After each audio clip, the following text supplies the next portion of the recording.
Every year, on the night of October 31st, the boundary between the world of the living and the world of the dead grows thin. What we celebrate today with sweets and costumes was once a night of pure terror. Only a gossamer veil divided our world from the afterlife. And on that night, it wasn't children knocking on your door, it was spirits. And not all of them were benevolent. To find the roots of Halloween, we must travel back over 2,000 years, to the misty lands of the Celts. Their lives revolved around the cycles of nature, and October 31st marked a crucial date, Samhain. Pronounced Samhain, it wasn't simply the end of summer. It was the end of the year. And on this night of transition, the veil separating the world of the living from the world of the dead became thinner than a thread of silk, allowing the spirits of the departed to return and wander the earth. But this was not good news. The Celts did not await the visit of their ancestors with joy. They feared it. Because along with benevolent spirits, darker creatures could also cross over, the fair folk, what we would call fairies and malevolent entities. So, what did you do to protect yourself on such a night? The answer was simple: survive. The Druids lit colossal bonfires, sacred flames to keep the darkness at bay. People wore masks, not for fun, but to blend in. If you look like a demon, perhaps the real demons will leave you alone. It was a gigantic, terrifying strategy for survival. It was a night shrouded in mystery, fear, and rituals that wove together superstition and a profound respect for the dead. Let's explore the mysteries of history, forgotten legends, and the truths hidden behind myths together. To not miss the next enigmas, subscribe to the channel and activate the bell. It's the best way to not let any story slip away. But the story doesn't end here.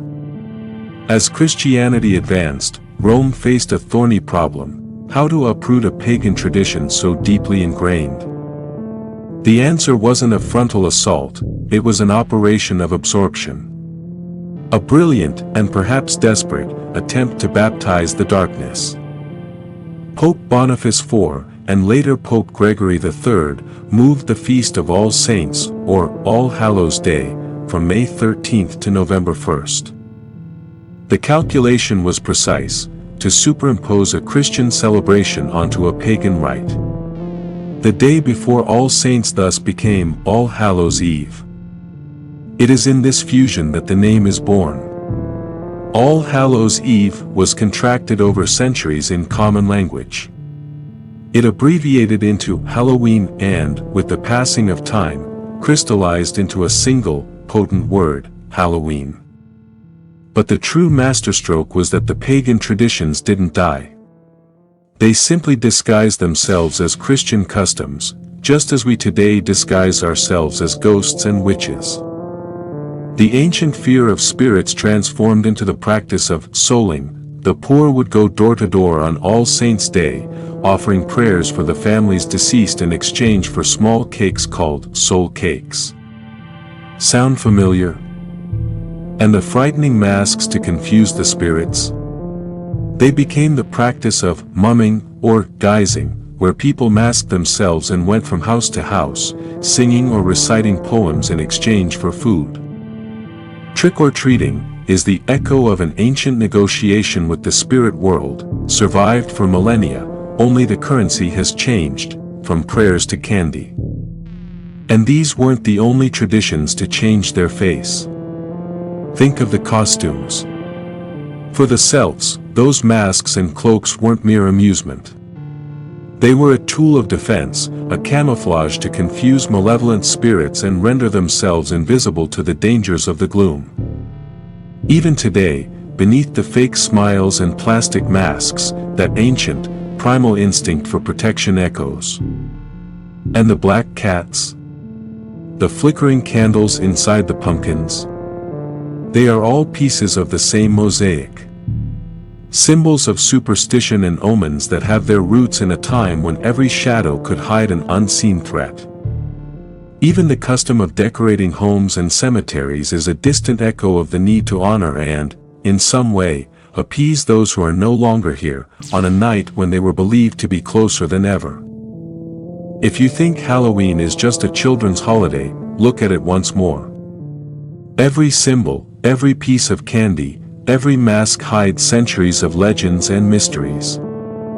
It is a layered palimpsest, where fear, fascination, and curiosity merge into one unique, powerful atmosphere. But for this ancient night of terror, the greatest journey was about to begin, a voyage across the ocean, to a new world that would transform it forever. But the real leap, the moment Halloween exploded, is tied to one of history's greatest tragedies and migrations, the Irish potato famine. Millions of Irish, carrying their traditions with them, arrived in America. And with them, came Samhain. Initially, Halloween in American cities was chaotic, sometimes even dangerous. It was the night of mischief, of pranks. Between the 1940s and 1950s, communities, alarmed by the vandalism, transformed Halloween. They shifted the focus from pranks to children, from street celebrations to neighborhoods. They began to promote trick-or-treating as a safe, communal way to celebrate.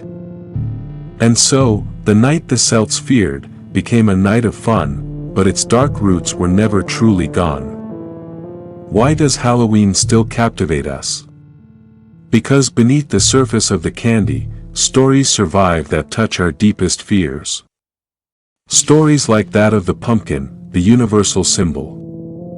Its orange glow isn't born from fun, but from damnation. It is the lantern of Jack, a man so cunning and wicked that he tricked the devil himself not once, but twice. His reward? It wasn't heaven, nor hell, but an eternal night, illuminated only by a hellish ember placed inside a hollowed-out turnip. Irish immigrants in America replaced the turnip with a pumpkin, but the curse of Jack, the restless blacksmith, remained intact. And it's not the only door that opens on this night. There is the legend of Bloody Mary, a vengeful spirit said to appear in a mirror if her name is invoked. The theories about her identity are macabre and controversial. Some say she was an executed witch, others a mother who went mad after the loss of a child. Whatever the truth, the mirror ritual remains one of the most unsettling, a dangerous game with an entity whose boundaries between history and myth are deliberately blurred. And then there are the silent rituals, the ones made of glances and anticipation. The dumb suppers, the dinners of the dead. Imagine a table set in absolute silence, with an empty seat reserved for a spirit.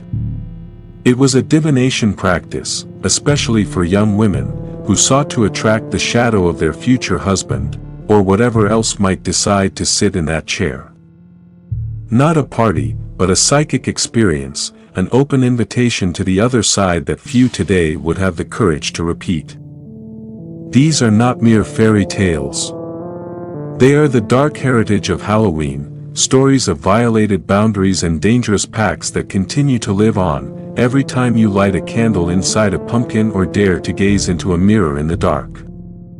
But the folklore of Halloween is an ocean of even darker stories.